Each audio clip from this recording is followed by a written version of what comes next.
एक परिवार अपने नाम पर अधिकतम कितनी जमीन रख सकता है? क्या सरकार वाकई तय लिमिट से ज्यादा जमीन होने पर उसे अपने कब्जे में ले लेती है?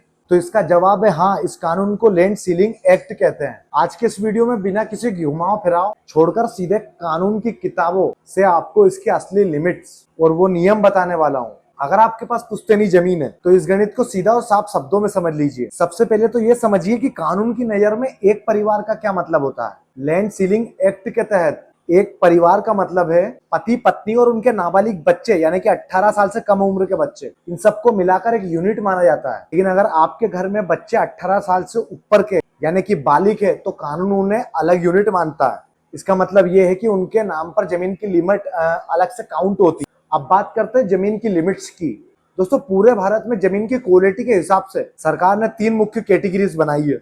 पहली है सिंचित जमीन, जहां साल में 2 फसलें होती है और वहां पे पानी या सिंचाई का पूरा साधन पर्याप्त है, और ऐसी जमीन एक परिवार अपने पास अधिकतम 15 से 18 एकड़ तक ही रख सकता है। दूसरा है एक फसल वाली जमीन, जहां सिंचाई के साधन सीमित हो और वहां पर साल में एक ही फसल होती हो। इसकी लिमिट एक परिवार के लिए लगभग 25 से 27 एकड़ तय की गई। तीसरा सूखी और बंजर जमीन, यानी कि जहां पर खेती नहीं होती है, जो पथरीली जमीन है, इसकी लिमिट सबसे ज्यादा होती है, यानी कि एक परिवार एक यूनिट अधिकतम 54 एकड़ से ज्यादा या 54 एकड़ तक जमीन रख सकता है।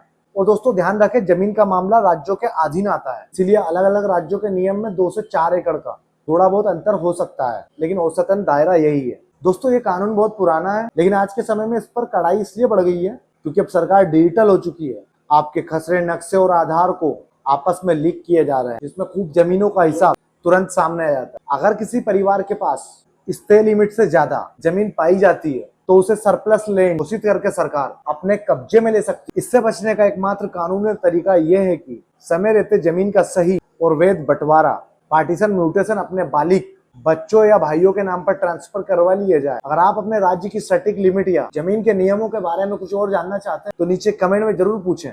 और मेरी ये जानकारी आपको अच्छी लगी हो, इस वीडियो को अपने दोस्तों तक जरूर शेयर करें, और ऐसी रियल एस्टेट जानकारी के लिए आप मुझे फॉलो कर ले। Thank you.